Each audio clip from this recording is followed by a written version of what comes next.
കേരളത്തിലെ പട്ടികജാതി പട്ടികവിഭാഗങ്ങൾക്ക് വേണ്ടിയിട്ട് നമ്മൾ പൊരുതുമ്പോഴേക്കും ഒരുപാട് പീഡനങ്ങൾ നമ്മൾ അനുഭവിക്കേണ്ടി വരും, ഒരുപാട് ബുദ്ധിമുട്ടുകൾ അനുഭവിക്കേണ്ടി വരുന്നു. എൻ്റെ സ്വന്തം അനുഭവത്തിൽ തന്നെ ഒരുപാട് ബുദ്ധിമുട്ടുകൾ നമ്മൾ അനുഭവിക്കും. അതൊന്നും ഒരു പ്രശ്നമല്ല. പക്ഷേ SC വിഭാഗത്തിന് വേണ്ടി കേരളത്തിൽ അങ്ങോളം ഇങ്ങോളം കോടതികൾ സ്ഥാപിച്ചിട്ടുണ്ടല്ലോ. ഈ കോടതികളിൽ പട്ടികജാതി പട്ടികവിഭാഗങ്ങൾക്ക് വേണ്ടിയിട്ട് കേസ് നടത്താൻ വേണ്ടി ഒരു GP-മാരെ നിയമിക്കുന്നുണ്ടല്ലോ. അതും പട്ടികവിഭാഗത്തിൽപ്പെട്ടവരാണ്. ഈ പട്ടികവിഭാഗത്തിൽ വരുന്ന ചില വിഭാഗത്തിൽ നിന്ന് വരുന്ന ചില GP-മാർ അവർക്ക് വേണ്ടി കേസ് നടത്താൻ വേണ്ടിയുള്ള സർക്കാരിൻ്റെ ഏൽപ്പിക്കുന്ന ഔദാര്യമല്ലാതെ പാവപ്പെട്ട ആൾക്കാരുടെ നികുതി പണം എടുത്താണ് ഇവർക്ക് ആഡംബര ജീവിതത്തിനുള്ള പൈസ കൊടുക്കുന്നത്. അപ്പോൾ അവർ ചെയ്യേണ്ടതെന്തോ ഈ പാവപ്പെട്ടവരുടെ കേസ് നടത്തണം, ആ റെക്കോർഡുകൾ ഹാജരാക്കണം. ജുഡീഷ്യറിയെ സംബന്ധിച്ച് ജുഡീഷ്യറിയുടെ മുമ്പിൽ തെളിവുകൾ ഹാജരാക്കി കൊടുക്കേണ്ട ജോലി ഈ GP-ക്കാണ്.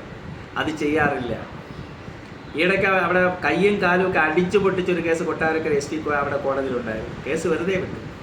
വീഡിയോ ആണ് ഹാജരാക്കിയത്. ആ വീഡിയോ സംബന്ധിച്ചുകൊണ്ട് അത് കൃത്യമായിട്ട് ആ മൊബൈൽ ഫോൺ ഏൽപ്പിച്ച് അതനുസരിച്ച് അതിനെ റെക്കോർഡ് ചെയ്യിച്ച് കാര്യങ്ങൾ ചെയ്തിരുന്നു. അങ്ങനെയൊക്കെ ശിക്ഷിക്കപ്പെടേണ്ട കേസാണ്.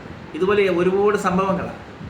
അവിടെ ഒരു GP-യെ സംബന്ധിച്ച് എന്തൊക്കെ ക്വസ്റ്റ്യൻ ചോദിക്കും എന്ന് മറ്റു വക്കീലന്മാർക്ക് പറഞ്ഞു കൊടുക്കുക. അപ്പോൾ വാദിക്ക് വേണ്ടിയാണോ ഇവർ കേസ് നടത്തുന്നത്? പ്രതിയൊക്കെ വേണ്ടിയാണ്. അടിയന്തരമായിട്ട് സർക്കാർ ഈ SC കോടതികളിൽ കേസ് നടത്തുന്ന GP-മാരെ ഒന്ന് പരിശോധിക്കണം.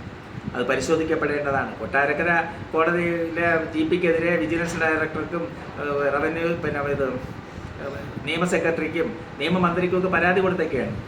അതങ്ങനെ നടക്കട്ടെ, വഴിക്ക് നടക്കട്ടെ. ബഹുമാന ഹൈക്കോടതിയിൽ നമ്മൾ പോയിരിക്കുകയാണ് നമുക്ക് നീതി കിട്ടാൻ വേണ്ടി. പക്ഷേ എല്ലാവർക്കും അതേപോലെ നീതി ലഭിക്കാൻ വേണ്ടിയിട്ട് എല്ലാവരും ഇങ്ങനെ കയറി ഇറങ്ങി നടക്കാൻ പറ്റില്ല. അതുകൊണ്ട് പാവപ്പെട്ടവർക്ക് വേണ്ടിയിട്ട് നടത്തുന്ന ഈ സമരം കൃത്യമായിട്ടും അതാത് സ്ഥലങ്ങളിൽ എത്തിക്കാൻ വേണ്ടി GP-മാരെ പ്രത്യേകിച്ച് ശ്രദ്ധ കേന്ദ്രീകരിച്ച് നിയമവകുപ്പിന് പരിരക്ഷ അവർക്ക് ഉറപ്പുവരുത്തേണ്ടതാണ്.